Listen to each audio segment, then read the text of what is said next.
Capítulo 88 Domador de Monstros Shoikei 2. Seria uma vantagem considerável para ele controlar um exército de monstros. Ao contrário dos humanos, as despesas necessárias para sustentar um exército de monstros não eram altas e eles não sentiam medo. No entanto, era muito difícil domar monstros. Eles agiam de acordo com seus instintos e eram muito ferozes. Até Klaus, o estrategista genial do Sacro Império Aperiano, desistiu de tentar domar e treinar monstros para formar um exército. Havia apenas certos aventureiros da classe Domadores de Monstros que conseguiam operar pequenas unidades de monstros. No entanto, um dia, Shoikei passou por sua segunda mudança de classe e recebeu a classe Monster Lord. Foi o início de um evento que ninguém nunca tinha visto. Ela reuniu monstros dos 4 cantos do mundo e os treinou para formar um exército. Todos os governantes da nação ficaram surpresos e tentaram atrair a mulher para o seu lado, fazendo ofertas ridículas. Mas Shoikei recusou todos eles. Ela provavelmente tinha dificuldade em confiar nas pessoas. Observando o nervoso Shoikei ao seu lado, o Uyuki falou: "Por que você não se acalma um pouco? Não há como fazer isso quando meus braços e pernas estão amarrados." Os membros de Shoikei estavam amarrados e ela estava sentada na carruagem. Ela mobilizou seus monstros e tentou escapar, mas sem sucesso. "Contanto que você não se comporte mal primeiro, não pretendo machucá-lo." Você vai me vender como escravo? Então eu prefiro que você me mate agora. Shoikei sabia do tratamento que as escravas do continente Eif recebiam. Ela conversou com muitos escravos em Port Delpha. Enquanto ela o encarava com um olhar sério, o Uyuki pegou seu pingente de memória e despejou mana nele. Parece que ela tem algum tipo de trauma profundo. Como uma mulher magra, ela deve ter passado por muitas coisas terríveis. No entanto, ela provavelmente nunca lhe contaria o que havia acontecido com ela. "Eu não vou te matar. Eu também não vou te vender como escravo." Ele primeiro tentou tranquilizar Shoikei. Ele então colocou a mão no ombro dela e uma cena vívida apareceu em sua mente. Esta é a floresta primordial. Ele encontrou a resposta para sua própria pergunta observando a paisagem ao redor e o equipamento de Shoikei. Ela estava sendo perseguida por alguém. Ele não tinha certeza das circunstâncias, mas algo grave estava acontecendo com ela. Enquanto corria sem prestar atenção ao que acontecia ao redor, ela tropeçou em uma pedra saliente. Ela gemeu e se virou, quando... Kekek, finalmente te alcancei. Um homem de meia idade, de aparência desagradável, aproximou-se dela com um sorriso nojento no rosto enquanto puxava uma corda. Shoikei tremia intensamente enquanto começava a dominá-la, mas... Uau! Um som agudo ressoou perto de seu ouvido. Uma flecha atingiu o homem na cabeça. O homem morreu sem nem ter a chance de gemer e caiu. Logo, um grupo de pessoas surgiu de trás dos arbustos. "Uau tio! Sua mira é realmente incrível, Sr. Shindong e L. Bem, isso não foi grande coisa." Um belo rapaz segurando um arco longo pigarreou. A outra pessoa se aproximou de Shindong e L e sussurrou em seu ouvido: "O que devemos fazer com aquela mulher? Não acho que ela pertença ao nosso acampamento." Os olhos de Shindong e L examinaram silenciosamente o corpo de Shoikei enquanto ela não conseguia se levantar devido a uma torção no tornozelo. Ele pensou consigo mesmo antes de falar: "Vamos levá-la de volta para o acampamento por enquanto." Você vai usá-la como seu brinquedo? Ela definitivamente é muito mais bonita do que as mulheres do nosso acampamento. Você está certo. Mas ela não é meu tipo, então acho que vou ficar entediado dela em 3 dias. Uma mulher do nível de Shoikei não chamou sua atenção. Enquanto ele expressava sua opinião desinteressada, seus companheiros de equipe começaram a babar. "Então teremos a chance de prová-la também." Claro, é de bom tom compartilhar coisas boas da vida. O grupo liderado por Shindong e L era composto inteiramente por homens. Os homens começaram a se aproximar de Shoikei com olhos lascivos e uma expressão suja, quando a memória de repente acabou. Ela passou por uma experiência horrível. O Uyuki suspirou profundamente ao sair da memória de Shoikei. Agora ele sabia por que ela se recusou a se juntar a qualquer clã até o fim. Ela queria manter os homens longe dela por causa desse trauma. Não me toque." O corpo de Shoikei começou a tremer enquanto a mão de Uyuki não se movia de seu ombro, seu rosto branco como um lençol. Ele rapidamente tirou a mão do corpo dela. "Sinto muito. Não tive intenções impuras." Então por que você me sequestrou? Os monstros que atacaram a carruagem não eram meus. Preciso de sua ajuda em relação aos movimentos dos monstros. Eu já te contei tudo o que sei. Não sei mais do que isso.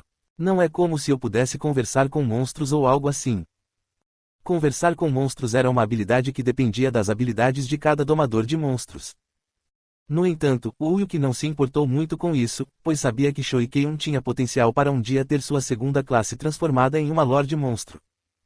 Você não praticava equitação antes de ser convocado para este continente.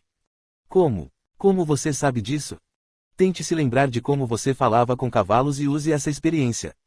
Tenho certeza de que você tem o talento inato de um domador de monstros. Aspas. Shoikei-un piscou várias vezes, pois não esperava o elogio de Uyuki. Seus olhos mostravam sua confiança nela, como se a conhecesse há muito tempo. Mas, na realidade, ela tinha acabado de conhecer o Uyuki pela primeira vez. Quantos monstros você domesticou? Cerca de 30 deles.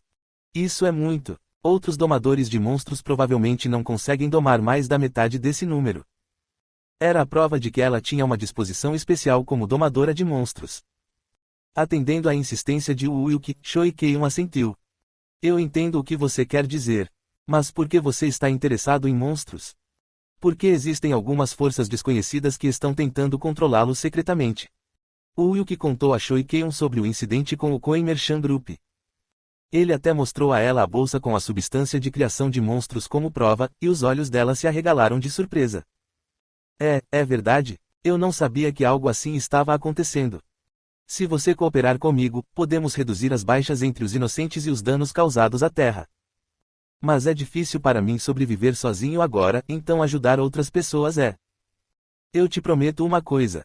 Se você me ajudar, eu assumo a responsabilidade pela sua segurança. Ser ativo como domador de monstros exigiu muito financiamento. Com a oferta repentina de Uyuki, Shoikei-un começou a pensar profundamente. O que eu devo fazer? Quando ela finalmente chegou ao continente Eif após suas experiências sombrias, ela fez uma promessa a si mesma de nunca mais confiar em ninguém. Ela passou por muitos eventos horríveis causados por seus próprios companheiros de equipe.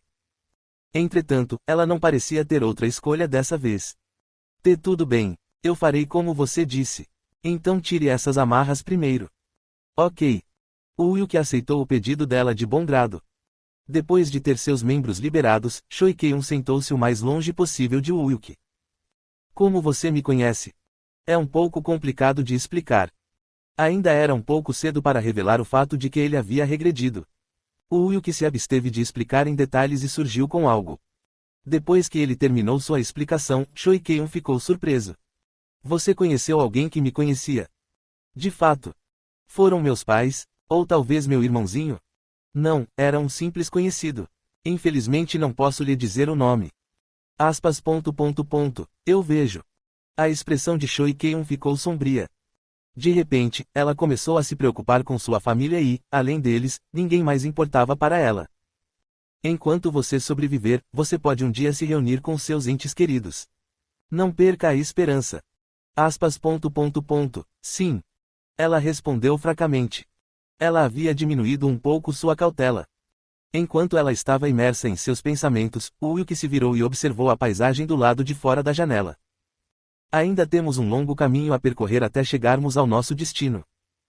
Ele precisava fazer alguma coisa para matar o tempo e acabar com o tédio.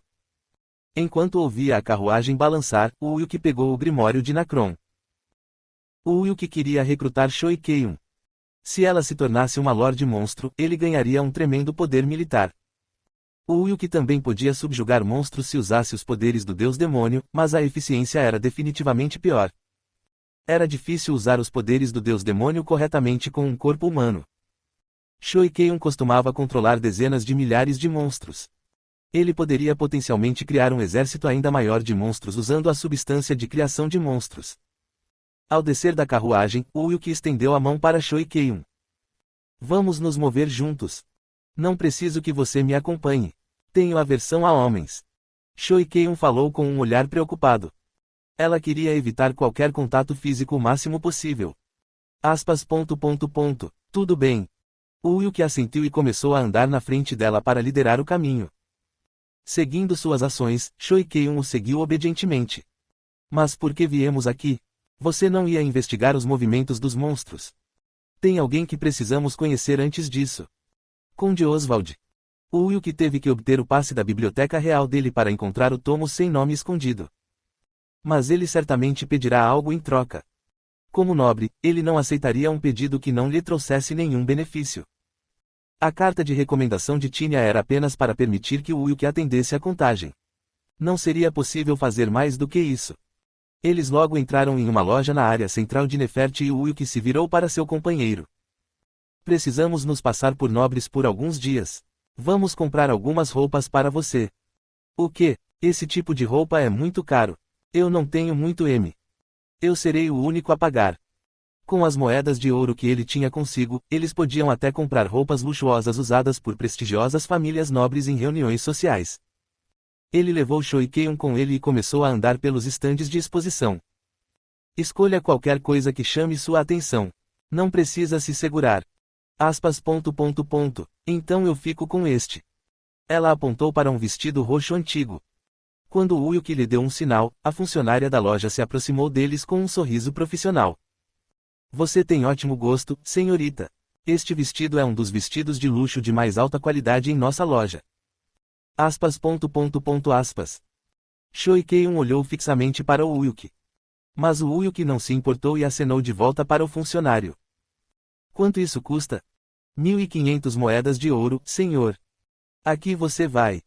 O Wilk pegou 15 barras de ouro e as colocou no balcão. Assim que a transação foi concluída, o funcionário guiou Choi Keun até o provador. Por favor, experimente e me diga se algo a incomoda, milady. Oh sim. Choi Keun hesitou antes de receber o vestido da funcionária. Poucos momentos depois, ela apareceu usando o vestido roxo e o balconista da loja falou surpreso. Oh meu Deus, ele realmente combina com você. Ele se encaixa perfeitamente em você, como se já tivesse sido feito sob medida para você. Choi Keun estudou sua aparência olhando para o espelho na parede. Ela até achava que era um vestido bonito, mas o preço continuava a incomodá-la. Por que ele está comprando roupas tão caras para mim? Ela se sentiu como Cinderela que encontrou seu príncipe em um cavalo branco. Enquanto ela olhava fixamente para si mesma, o Wilk falou. Vamos começar a sair agora. Tudo bem. Choi Keun ingenuamente seguiu as sugestões de Wilk. Seu plano de escapar sempre que tivesse uma oportunidade havia desaparecido completamente. O Wilk era como uma fada desconhecida e, desde sua aparição, a realidade se tornou uma fantasia para ela. Quem é ele exatamente? Talvez ela tivesse se envolvido com algo perigoso, algo como uma batalha real pelo trono ou as conspirações de alguns nobres. Mas, estranhamente, ela não sentiu medo nem desconfiança. Pelo contrário, uma pequena chama de esperança acendeu-se no fundo do seu coração. Ela estava sendo conduzida à força, mas se agisse com inteligência poderia se beneficiar muito. Depois de acalmar seu coração confuso, ela correu atrás de Wilk para alcançá-lo. Para onde estamos indo? Mansão do Conde Oswald. Por que estamos indo para lá? Por um acordo. Um acordo? Espera, você vai me vender para ele? Não, você precisa se passar por um nobre do Reino do Reno. E o Wilk teve que agir como um mercenário Blue Rock que a estava escoltando, para evitar ao máximo levantar suspeitas do Conde Oswald. Choi Keun deu um suspiro de alívio depois de ouvir sua explicação. Tudo bem. Contanto que você assuma a responsabilidade pela minha segurança, farei o que você disser. Não se preocupe, você está mais segura do que qualquer um em Nefert agora. Ele tinha certeza disso, apesar de não estar ciente dos eventos atuais que aconteciam no reino Izuna. Ao relembrar as informações que havia reunido antes de regredir, o Wilk apressou seus passos.